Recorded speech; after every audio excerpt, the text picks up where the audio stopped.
ka sa ato ang Sunday School. So padayon tag pagtuon sa pulong sa Ginoo sa atong Sunday School. Ita maglangan mga isuon, manindog mo pagbalik palihog. Let's all stand up please. And then bring with you your Bibles. Namo yung mga Bible, amen? I hope nga muanhi ka simbahan. Kung wa pa kay Bible ay nay Bible barato ra kayo na dito sa Nature's Pharmacy. Palit mo dito nya. Kung wala kay Bible, mas maayo nga naagid ka unya ta pa rin ng walay Bible para makakita siya sa tuang verses katong pagbasahon this morning, all right? So, doon ay usa ka amahan nga himalatyon. Doon ay usa ka amahan nga himalatyon. Hapit na gid siya mamatay unya. Gipatawag niya ang iyahang pinangga nga anak kay kinamagulangan man niya lalaki. Unya ipatawag niya, "Dong, ali sa dong." So nana sila sa kwarto unya. Nanubilin siya siyang anak. Yana siya siyang anak nga, "Dong,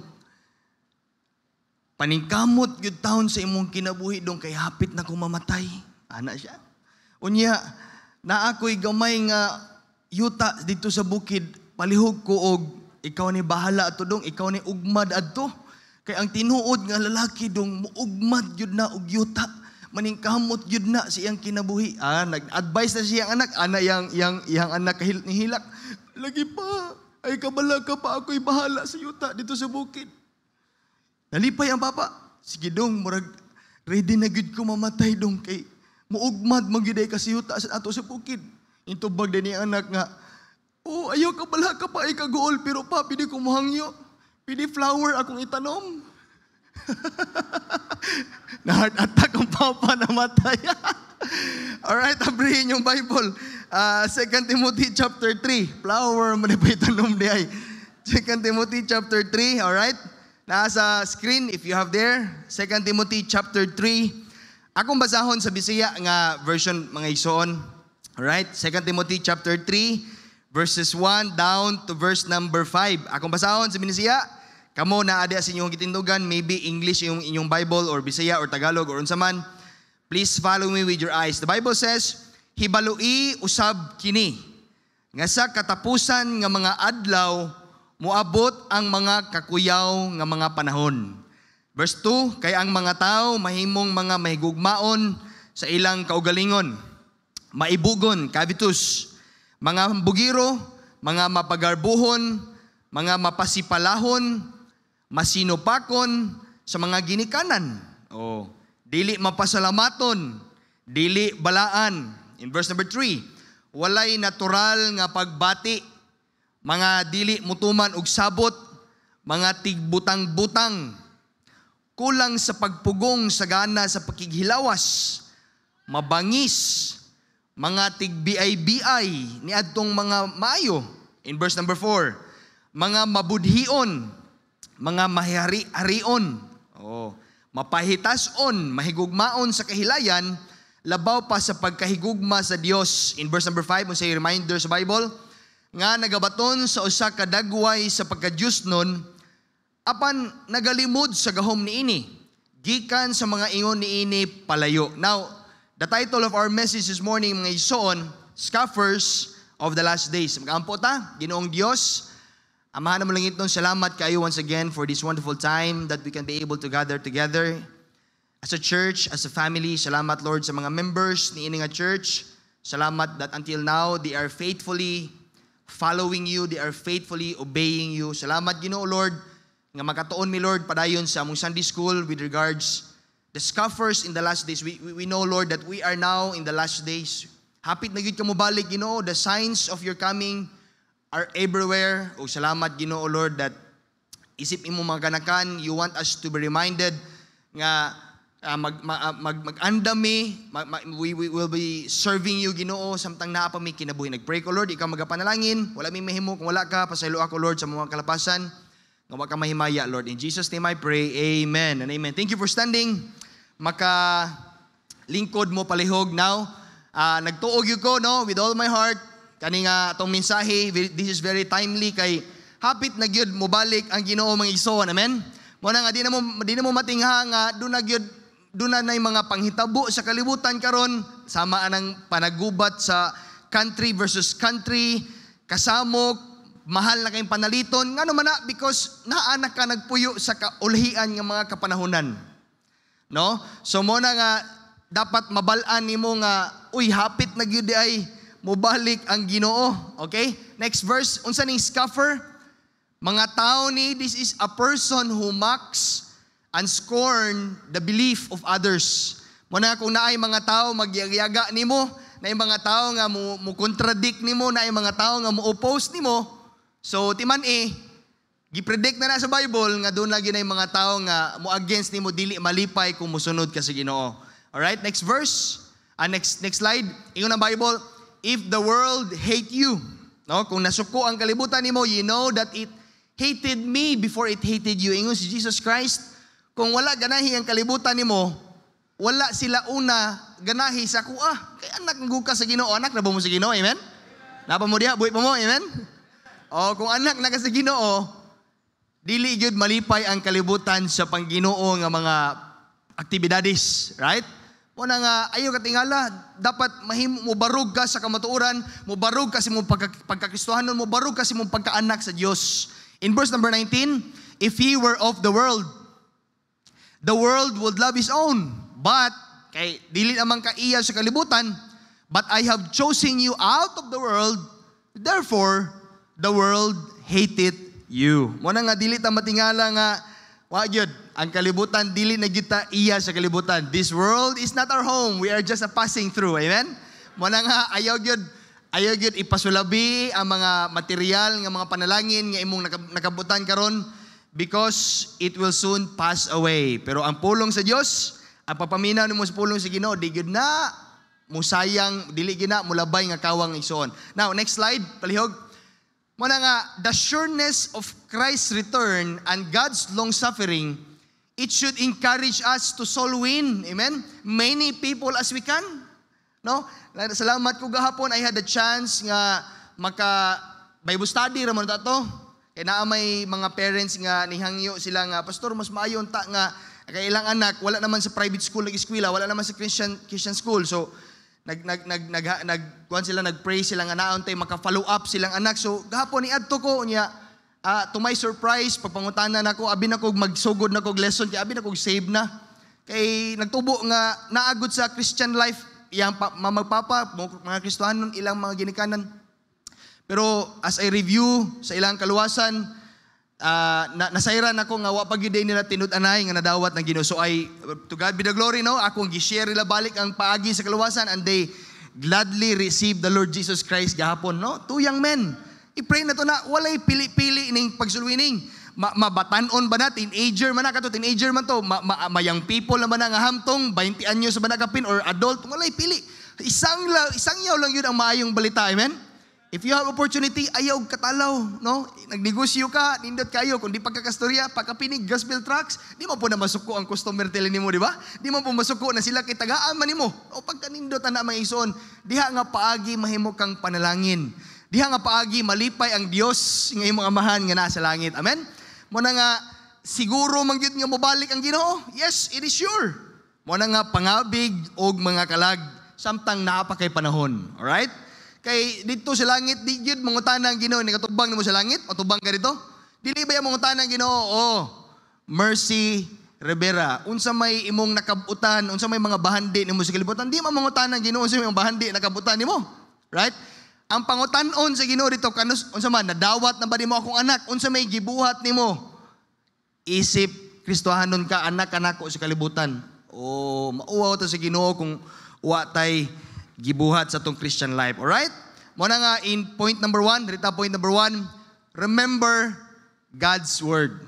Nganong gusto man sa Ginoo, Pastor, nga dumduman na to ang pulong sa Dios? Why? Kay dali ra ta malimot. Di ba? Maamnesia dahil ta. Kisa man ninyo be, nakadumdum pa mo, tanang aktibidades nga gibuhat nimo gahapon. Isang kamot be. Gikan sa buntag, paingon sa hapon, paingon sa gabi. Ay, wala ay, limtan ay. Di ba? Oh, how much more ang pulong sa Dios kung di mo ni basahon, kung di mo katunan pasta gyud. Dali ra gyud kayo ta malimot igsoon. Muna nga remember God's word. Letter A, we need to stir up our mind. We need to stir up. Unsa nang stir up ka nang magkutaw kag kape, di ba? Dili pwede nimo imnon ang 3-in-1 niya, butangan nimo ini tubig nga di nimo kutawon. Pwede man dihali pero bati no. Lami ginang ko tawon nimo. Mo na may isuon nga diya sa usab sa pagtuon nimo sa pulong sa Dios. You need to stir up your mind. Lantawa in verse number 1, this second epistle, beloved, I now write unto you. Ingon ang Bible, both which I stir up, ingon sa Apostle po, si Apostle Peter, stir up your pure minds by way of, unsi paagi? Remembrance. The word remembrance, pagpahinumdom sa imuha. No? Dapat ato aday i-stir up, no? Ato aning i-exercise ang atong unahuna. It is important nga mahibalot ta sa pulong sa Ginoo. Importante ba nga makatuna nato ang pulong sa Ginoo? Amen? Importante ba nga nakasayod ka sa pulong sa Ginoo? Importante kayo ay. And it is also important to remember it. Oh, ignorance of God's word, paminaw, it is often leads for you nga muhimo kag mga bad decisions sa imong kinabuhi. Kung wala ka masayod sa Biblia nga when in the multitudes of counselors there are safety, ay dito gid ka mo pagawa sa imong gibati sa imong unbeliever nga amiga. O di ba? Dito gid ka mo pagawa sa imong gibati dito sa korte. Kasuhan gyud ako ng baptisa na. O di ba? Kay wala ka masayod nga naa di verse of Bible that in the multitudes of counselors there are safety, right? Muna kung digbasa ka sa imong Bible, nasayod ka sa pulong si Ginoo, dili ka paturagas sa imong desisyon sa imong kinabuhi. Amen? Kamo mga batan-on, if you are looking for a wife, if you are looking for a husband, no, dili na nimo i-consider ni dapat basahon yun mo ni, diri ka mangayo guidance. Amen? Kaya mo og gini makapatulid sa imuhang unahuna kani pagbasa nimo sa pulong sa Ginoo. Amen? Napa mo? Amen? The same be said about forgetting the truth that we know.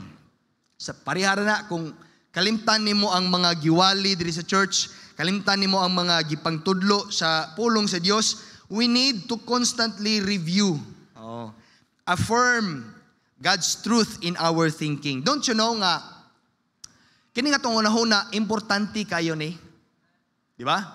Kay ang kung unsay mong ginahuna, mao usay mong buhaton.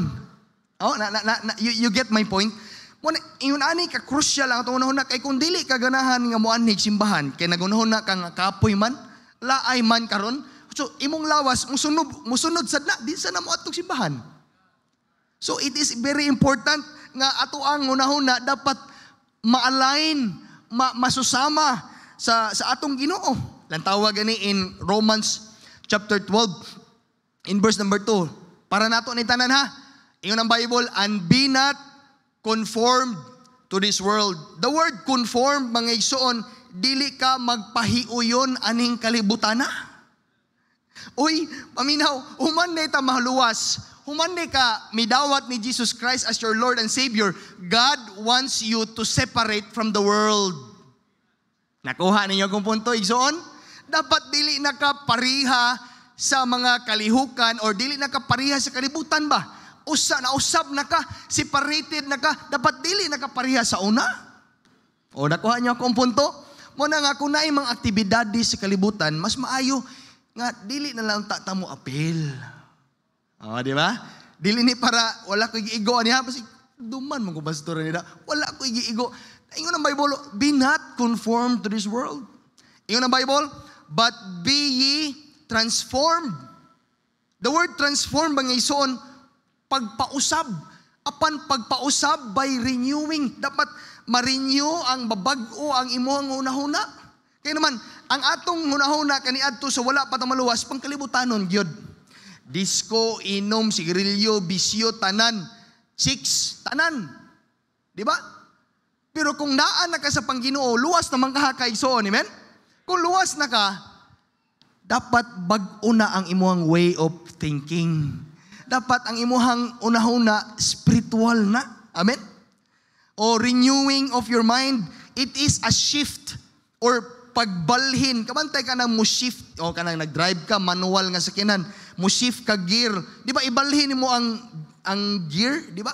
Ibalhin yun mo. So, mura gikan sa kalibutan nga unahuna, nibalhin na ka sa Pangginoo nga pangunahuna.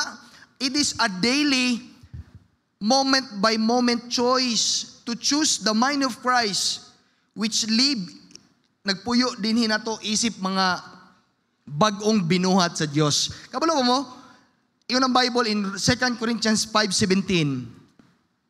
Wala sa kuan sa tuang slide. Pero iyon ang Bible, if any man be in Christ, right? He is a new creature. Bag-o na kang gibuhat. Katungdaan nga pagkaking grabe gyud, no? Madumduman akong kinabuhi so na grabe gyud kay ko, Lord, badlungon ba kay ko? Pero salamat kay gibag-o na ta sa Dios. Amen. You are transformed by God. Mo nga dapat atong hunahuna masusama sa hunahuna sa Ginoo. Lantawa in Philippians 2 verse number 5, let this mind be in you. Dapat naani sa unahuna naani mo. Which was also in Christ Jesus. So, ang Dios gusto niya nga masusama ta sa pangunahuna ni Jesus Christ. Alright? So, the mind of Christian mga isoon, it must be involved. It must be constantly involved in remembering God's truth. So, if you study your Bible, kabalo mo, ang Bible, wala ni gisulat sa mga mananap. Sama sa unggoy, leon, tigre, crocodile, unsa pa na, si lion, unsa pa na yung mabalaan yung mga mananap or unsa pa na animals. No, it was written by chosen men of God. Those are prophets, those are apostles nga gigamit sa Ginoo nga imasulat ang Biblia. Amen? Muna nga salamat ta kay ang Bible tawag yun, nagamit yun ang Dios og tao aron masulat ni. Alangan na mag-anghel ang iyang gamiton. Nga di man nato makita ang anghel. Tawag yun. Pero salamat ta katong mga tawhana, they are instructed, no, gidihugan sila sa Holy Spirit mo nang nasulat ang Bible.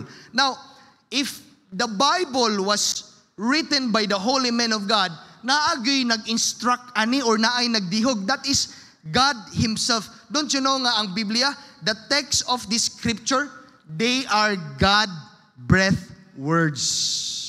Don't you know that? Kabalo mo ana nga ang Biblia nga mo giwirawiran karon, these words, mga pulong diri ni Biblia, these are all God-breathed words. Gikan gyud sa giginhawa sa Dios, but pasabot pulong gyud sa Ginoo, dili pulong sa tao. Amen.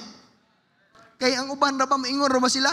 Pulong ra man sa tao, di na to natuhuan kay mabalin mausab-usab ng Biblia, kay gisulat ra na sa tao. Yes, it was written by men, pero gi-instructionan sila, gidihugan sila sa Holy Spirit. Now, if you know your Bible, okay, mag-Bible trivia sa tagamay. Pila ka bahin ang Bible? It was pila man ka testament, gibahin siya sa ikapila. Kaduha. Unsa man ang duha ka bahin sa Bible? Kus gagamay. Alright, old and new. Okay. So mga tana ko ninyo, pila man ka libro nga sulod sa usa ka Bible? Pila man ka books ang naa sa Bible? Yes, if you are using King James Version 1611, paminawa, KJV version sa Bible 1611, it has 66 books. Next slide please. It has 66 books. Oh, unya sa Old Testament igsuon dunay 39 books. Dapat makatunan nimo na, dapat masayran nimo na. Unya sa New Testament dunay 27 ka libro. Total 66 books. Pero kabalo mo sa una, ang nabalaan nako kay tuliko po mo ko sa una.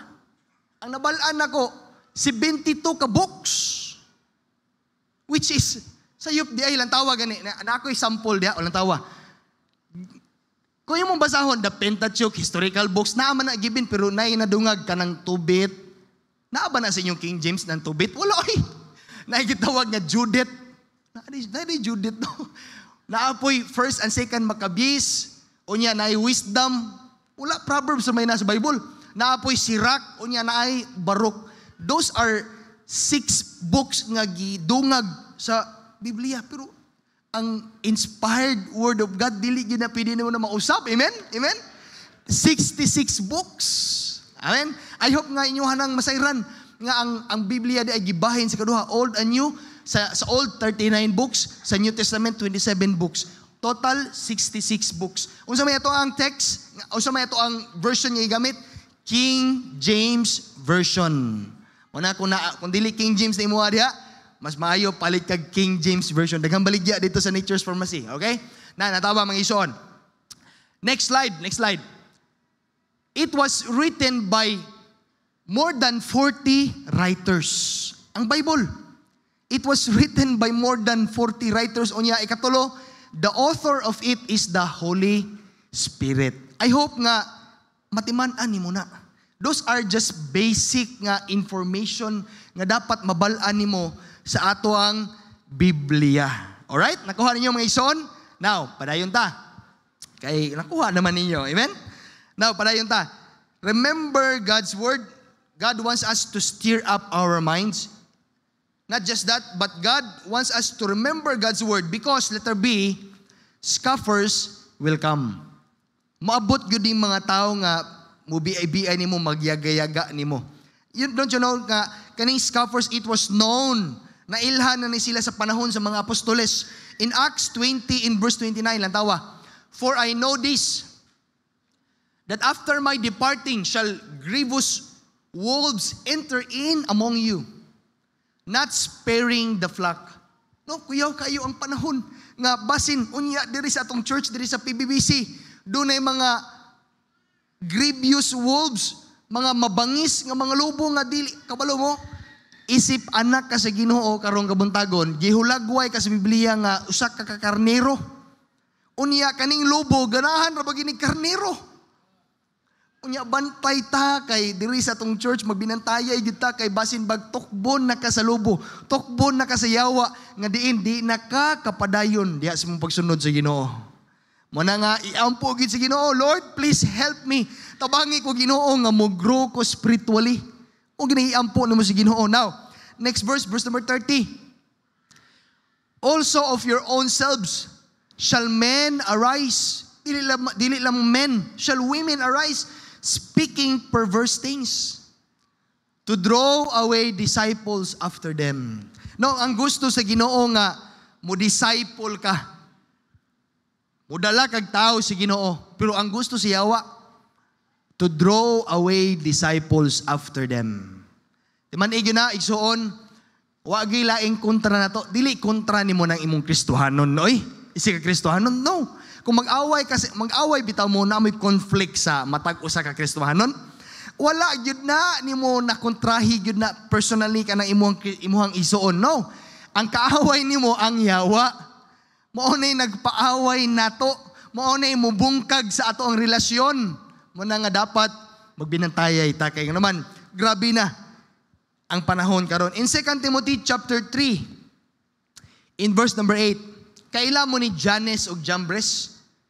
Maybe first time niyo makadungog nila, but ato silang katunan karon. Now, as Jannes and Jambres or unsa na pagbasa nimo, Jambres withstood Moses.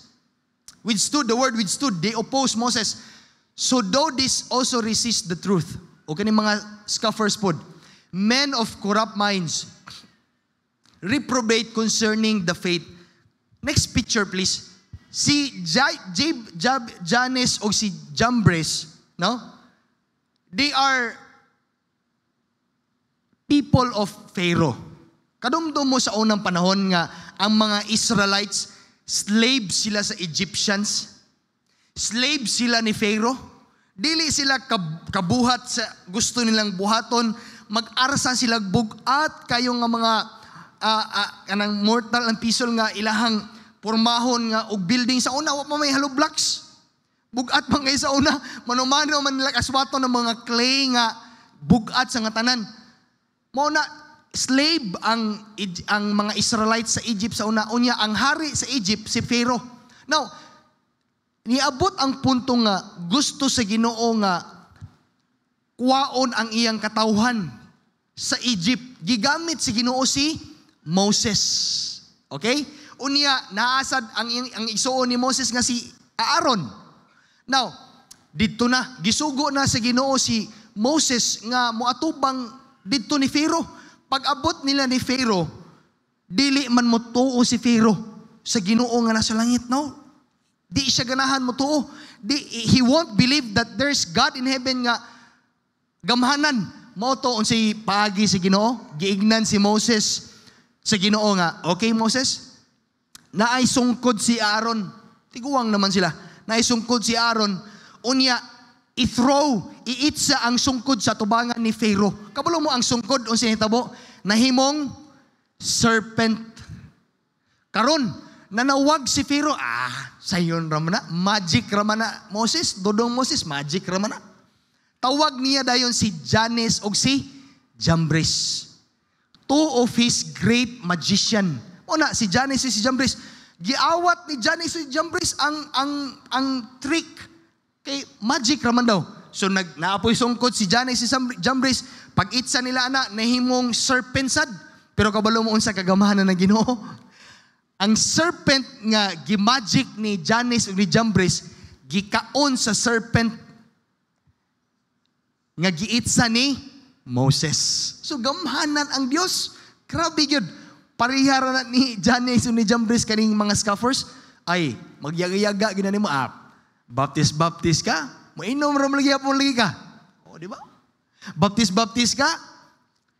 Kitaan mo lagi apon ka dito sa diskuhan. O, di ba no?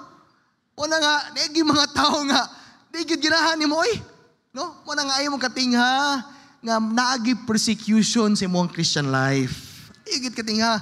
Yan naman, those are scoffers. Alright? Now, dito manglangan, point number 2. Point number 1, remember God's word. Number 2, niabot na gid ang denial of Christ's return. Kabalo mo ang pagbalik sa Dios, dili gyud nato na ma-deny. Moabot gyud ay mobalik gyud ang Ginoo niya. In fact, mga ison, hapit na gyud mobalik ang Dios. Letter A, scoffers will question the promise. They will always question God's word. They will always question God's servants. And because of that, mga ison, ang Dios maga-judge nila. Lantaw ba ganito si hukom sa Ginoo sa mga scoffers? Next slide please, next verse. To execute judgment upon all. And convince all that are ungodly among them of all their ungodly deeds, which they have ungodly committed, and of all their hard speeches. Oh, grabe no? Mga speech nato nga gahi or makapasakit sa isig katao, which ungodly sinners have spoken against Him. Next slide. These are murmurers. The word murmurers, mga isuon, bagut-butan. Igsuon, I hope nga, ikaw isip anak na si Ginoo, di na ka murmurer. Amen? Bagut-but ka nga, sa man itong simbahan, nindot mo na pero bugnaw sa gayo, bagut-butan kayo. Pag-jacket na lang, kung simba, amen? Ayaw na lang, bugut-but, no? Sa una bitaw nga itong simbahan, diri pa isa. Basta, kasingot-singot man ta. Pastor, pwede basin og nindot tayo mag-aircon ta, pastor. Karon aircon na, mareklamo. No, ang tao gini no, murmurer gini ay. Muna kung naa kay panalangin nga gamay, ayaw pagbagulbol, amen? Ayaw kasuko sa Ginoo, Lord. Unfair man ka, Lord. Paman ko panalanginin nimo nga nag-faithful man ta ko nimo. Ayaw anaa ang Ginoo igsoon, amen? Unsa pa lain? Complainers. Unsa nang complainers? Binisya, reklamador. Unsa maning unsa maning sudan ato puro man ni buwad. Ayaw na pag reklamo kung buwad imong sudan. At least naa kay pagkaon, amen? Kay hunaw na pamina mo. Kung unsay kahimtang nimo karon, hunaw na sa laing lugar sa kalibutan naa pay mas lisod nimo. Mao gini hunaw na every time akong pamilya, every time nga naami sa kalisdanan, naami problema, akong inon lang akong asawa, akong inon akong anak. Di man alang yun na to, naapay tao nga mas lisod na to. Ano na agi na ninyo? Ayaw, wala gikistuhan ng diri nga pukuan, kanang luoy kayo, wala, kung anak na sa Ginoo, pag faithful diya sa Ginoo, kaya naman, ang panalangin sa Ginoo, mudagaya, rapod na si mong kinabuhi, amen? Muna nga, walay panalangin si mong kinabuhi, kaya di man ka faithful. Muna nga, dapat, pagsunod yun, follow yun, obey yun sa Ginoo, follow yun, hantod sa makaya ni mo, no? Kaya naman, ang panalangin, muabot ra gyud na si mong kinabuhi. Now, scoffers not just deny that God will intervene, no? And judge this world. Kaya ang Ginoo baya, iya ba ni hukman ning kalibutan na? But they also reject even the existence of God. Kuyaw ni mga scoffer, no? Kani mga tao nga yaga-yagaon kay even the existence of God, ilahang gi-question. Lang tawag gani in Romans chapter 1. Diri ko mo tapos igsuon. For the invisible things of Him, amina mo ha? From the creation of the world are clearly seen, being understood by the things that are made, even His eternal power and Godhead, so that they are without excuse. Uy, dili ta ka-iskapo. Kaya naman, ang mga butang na makita ni mo ng kalibutan na, it proves nga na ay Ginoo. Ang tao makaimbento baglubi. Uy, dili kaimbento lubi ang tao. Tinuod ba? Ang tao makaimbento bagdagat? No. Ang Ginoo rin makahimog dagat. Right? Without excuse. Lang tawa in verse 21. Next slide. Because that when they knew God, they glorified Him not as God. Kitang tanan biya, kaila ba ita Ginoo? Pangutan aga ni tanan diri tao sa Pilipinas. Kaila ka ni Jesus Christ, kaila silang Jesus Christ. Oy. But they glorified Him not as God, neither were thankful, but became vain in their imaginations. And their foolish heart was darkened. Nangit-ngitan ang ilang kasing-kasing. Ilang tawa in verse number 22, professing themselves to be wise, they became fools. Oh, mga magialamon ang mga tao sa kalibutan, pero mga buang-buang di ay. Ilang tawa in verse 23, and change. Ilang tawa may ison. Muna sakit. Kabulo mo, every time you have spiritual idol, kana ba taong naakay gipuli si Ginoo, every time nga naay mas gitagaan mo importansya labaw si Ginoo, kabulo mo unsi mabati si Ginoo, masakitan siya. And change the glory of the uncorruptible God into an image made like to corruptible men, and to the birds and four-footed beasts and creeping things. Makadumdum ko na Kristohanon nga gisurrender niya ang ilahang rebulto. No, pastor, pidi isurrender na ko ni. Kubulo mo, basta pagka-blessing ana, no, nga maka-decide ka ana ba? No, kaya naman, they change, kuyaw ng kalibutan ron, they change the glory of the incorruptible God. In verse number 24, wherefore God also gave them up to uncleanness, to the lust of their own hearts, to dishonor their own bodies between themselves. Nantawa in verse 25, last nga verse, who changed the truth of God into a lie, and worship and serve the creature more than the Creator, who is blessed forever and amen. Kabalo mo, kuyaw na kayong kalibutan karon.